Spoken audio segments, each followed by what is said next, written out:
O papo é culinária afetiva e a gente tá com HQ sem roteiro para bater um papo sobre o que é essa coisa da culinária afetiva e qual é o seu lugar num contexto atual de, assim, de restaurante que precisa lucrar. Vamos dar uma olhada? HQ sem roteiro é o arroba.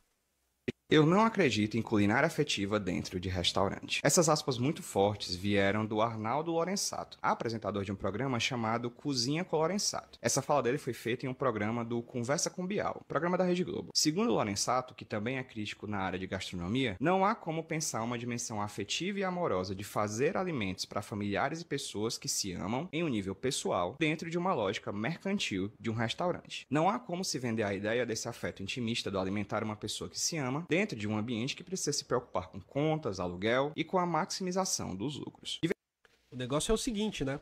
Quando a gente pensa na cozinha afetiva, no fundo o que a gente está pensando é num produto específico que se coloca uma roupagem de um afeto familiar e a partir dessa roupagem de afeto familiar oferece um serviço específico. Nada disso é realmente familiar.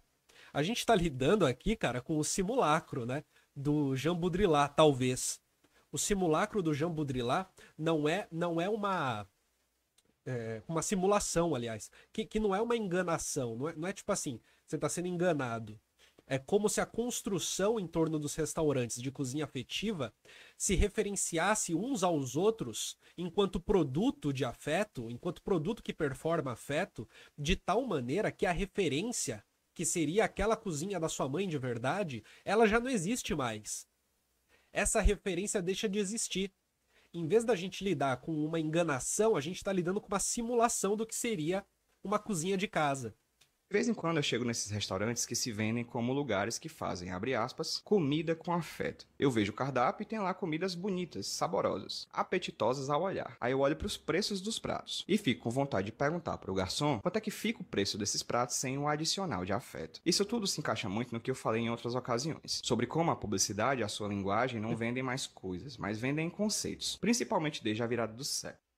Isso de vender conceito é sensacional entender isso, tá? Porque eu lembro de, enquanto trabalhava em agência, não bastava você. Assim, eu trabalhava numa agência de marketing, então a performance em números era muito valiosa, né?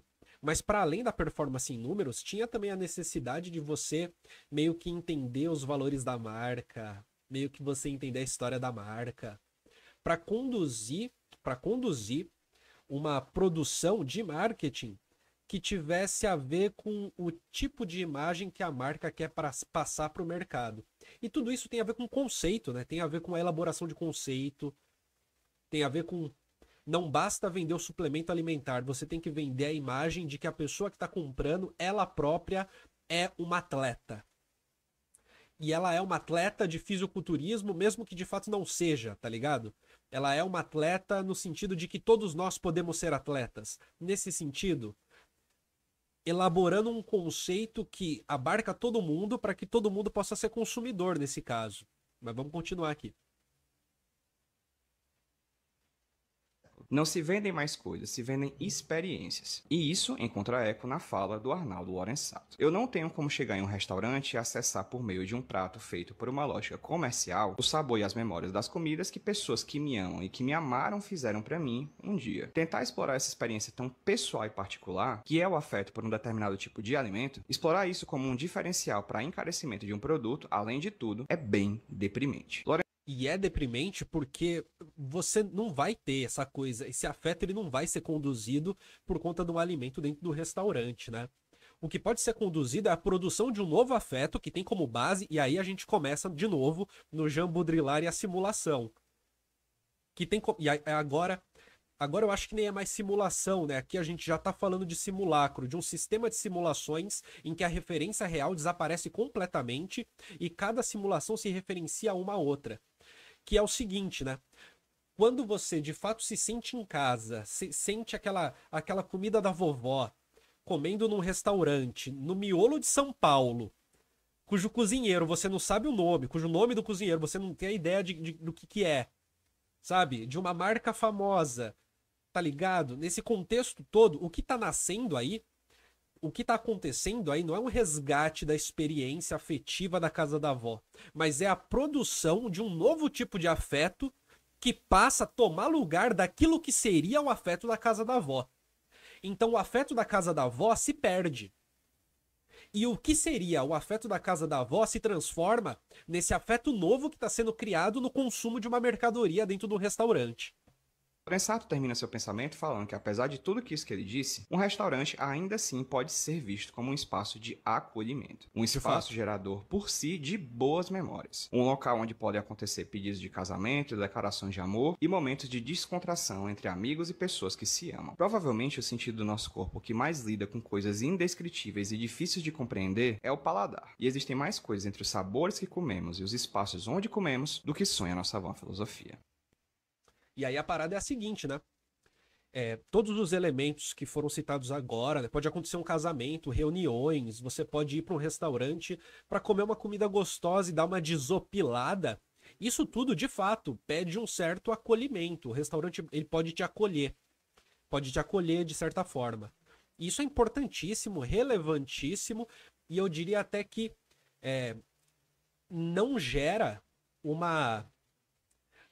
um simulacro, né? Esse espaço de acolhimento é basicamente o fato de que o restaurante meio que serve para isso.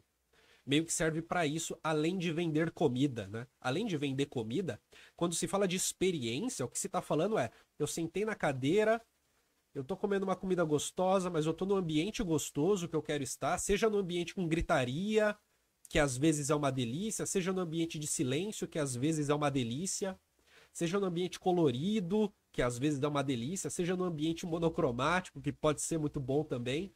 Isso é possível de se ter dentro do restaurante, né? Mas eu acho fabuloso como que essa apropriação do que seria o afeto primitivo, primal, primeiro de comer a comida da avó, se transforma numa mercadoria e aquilo que seria a comida da avó agora virou a própria mercadoria. Cozinha é um bagulho que dá tantos assuntos sociológicos, é impressionante, diz a Mayal. A Mayal ou Mayal, me diz aí. O lance é, a cozinha é um espaço onde tem essa coisa das interações mais primárias, né? As interações mais fundamentais. Muita coisa acontece na cozinha, muita socialização acontece na cozinha. Para além disso, a partir dessa socialização, você tem a criação das crianças, mas você tem as relações de gênero também que acontecem na cozinha. Cheguei a fazer um vídeo há pouco tempo sobre a masculinização da cozinha no fim do século passado. E sobre como esse movimento ele é associado a uma cozinha que é feita com profissionalismo e com tecnologia e com muita técnica e reprodutibilidade por homens e uma cozinha doméstica meio invisível feita por mulheres. De como essa divisão, ela na verdade não foi uma tomada, né? Não é que os homens tomaram a cozinha das mulheres. A cozinha que foi entregue para as mulheres, sem que se perguntasse se elas queriam, ainda é delas, que é a cozinha doméstica, que é a alimentação da prole.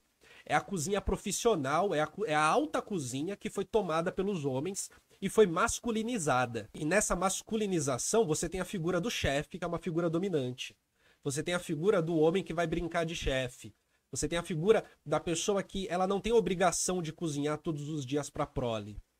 Mas sem ter essa obrigação de cozinhar todos os dias para a prole, em algum momento ela vai cozinhar, usa uma técnica e vira uma coisa gostosa, quase uma brincadeira, perde o peso da atividade cotidiana diária e necessária. Então a cozinha é um espaço assim fundamental. O restaurante detém a cozinha, tem uma cozinha no miolo do restaurante, né?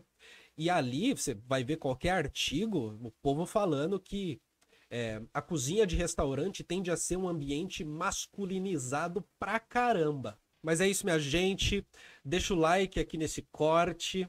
Compartilha o vídeo nos seus grupos de Zap e se inscreve no Colunas Tortas se você não for inscrito, tá? Muito obrigado.